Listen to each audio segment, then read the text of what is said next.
to play a game, you first draft 5 cards, and red always starts. So red plays a 7 in their home row. There are 5 rows in each direction that we're trying to build and trying to claim. So we're working our way into the middle. Now red player will play a king, and I forgot the most important. We're supposed to pull cards every turn. Once you lay a card, you have to pull another card. So red player put king in the middle. The king cannot be moved out of the way. Like, okay, you can use a queen for it, but you cannot take a king. The king is permanently on the board. It can never be claimed by the other player. So I feel forced to try and work around the king.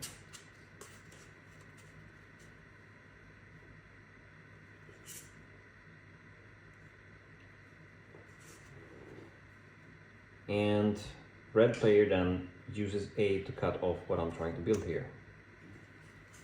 Which is very bad for me, because I don't have any small cards to use right now. So I'm just gonna jump over to cut off the enemy and hope that I draft a lava card. Hey, yeah, red player. And yes, Jack jumped over the king in the middle, because this is connected to the home row, allowing me to use it to launch off from the 3. Same way that red player used the A from the king. Okay, well, this is hard for me. Now I normally don't take this decision, but I can put a higher card on top of a card that I already have out that is connected. So if I put the queen here, that means that I can move places with the king. And hope that I put a lower card here. I did not mix this well. Red player.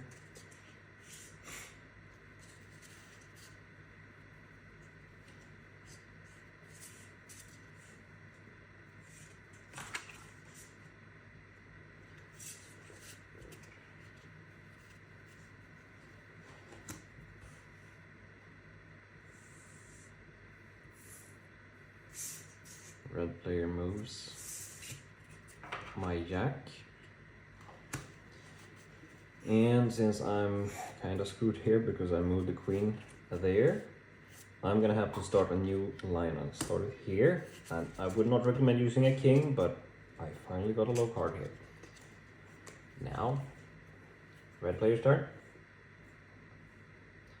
I suppose there's a benefit of having a king in a home row. It means the red player can't take this spot ever. Even if they manage to work their way in, I still have some access to the field.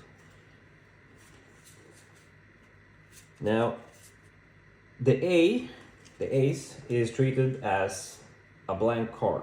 So you want to put it on top of a 10. That is very beneficial, because you get rid of the 10, which you can only get rid of with a face card otherwise. And face cards have very strategic placements. So in a case like this, I got screwed putting it there. But you want to bait away cards, face cards from the table, and you do that with a 10 usually.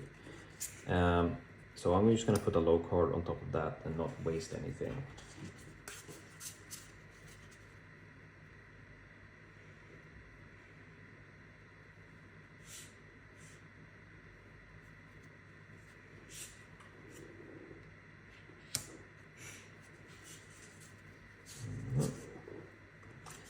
Right, so I'm now connecting my jack that has been out and about for a while. And now I'm 1 card away from starting to claim red's home row, which is gonna be hard for red to deal with, because they want to keep taking spaces out on the field.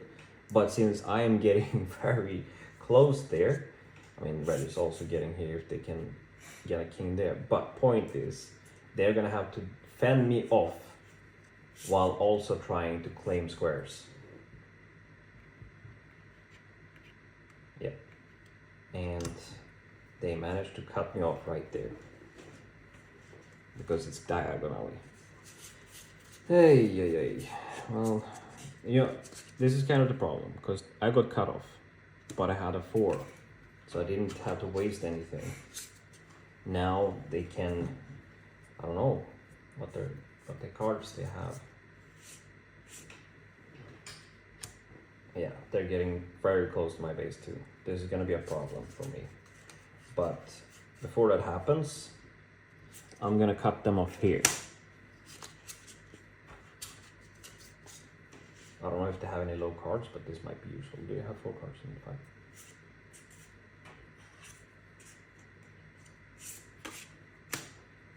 Nice. Now that, the only way I can deal with that is if I have an ace, and I don't, because I just used it. So I'm just gonna have to invade, and I'm gonna have to use one of my strongest cards to do so.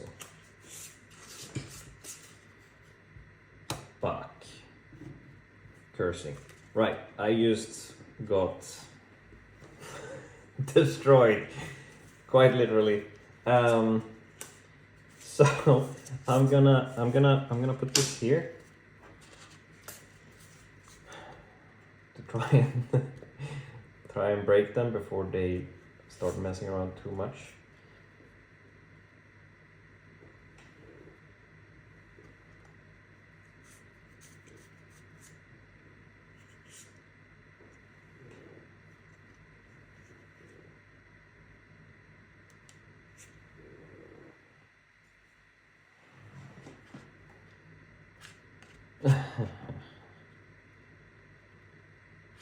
You're so funny. Okay. Well, now that is a problem, but it's also useful in the sense that now I can actually lay my queen here. So I can move like that, which will not be beneficial right now. It's your turn.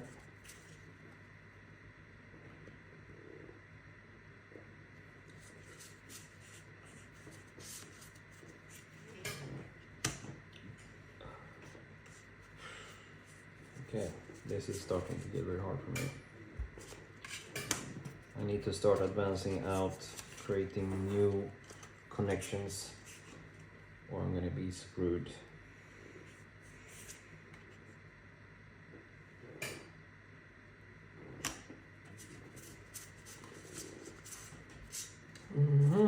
Okay. I jumped with Jack over there from the 8, jumping over the blank square.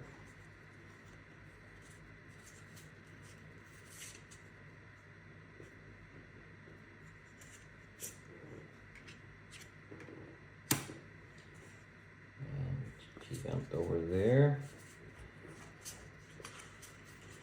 Now this is gonna be hard for me to recover from.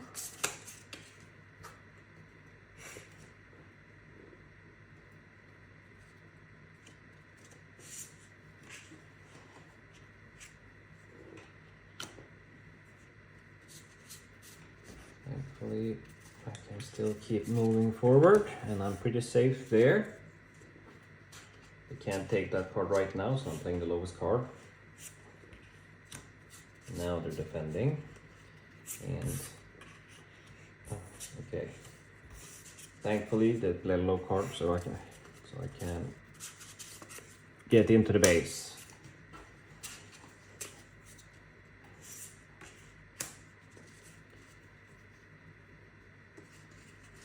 Sounds like the 9 there, so I'll take that one from my Jack.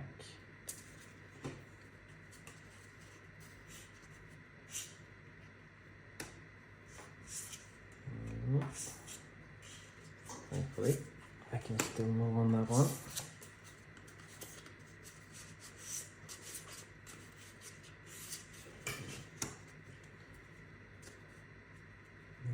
I'll keep invading. Now I cut off.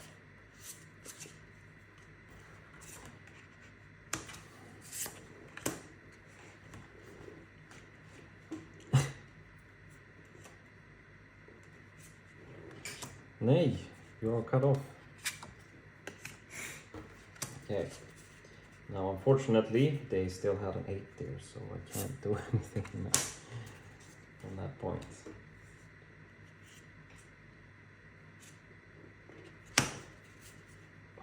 Snap.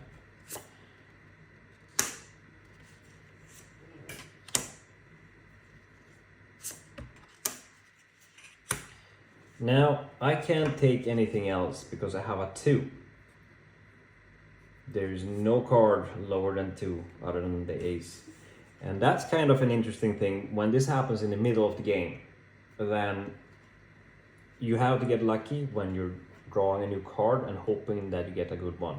Because once you can't put a higher card, you're not allowed to put on what you have connected. And as far as I can see, the only card that I don't have connected here is these 2 queens. So if she still had a card left, then I would be forced to lower one of my queens to a 2, and then she can place anything on top of that because it's a 2, which is very disadvantageous, and generally it forces you to eventually fold the game unless you get a very good draw on your next card. But that's it. This is the game. And then you count the cards, how many you have of each color, and you see who wins. So let's see. Red have 1, 2, 3, 4, 5, 6, 7, 8, 9, 10, 11. Black has 1, 2, 3, 4, 5, 6, 7, 8, 9, 10, 11, 12, 13, 14.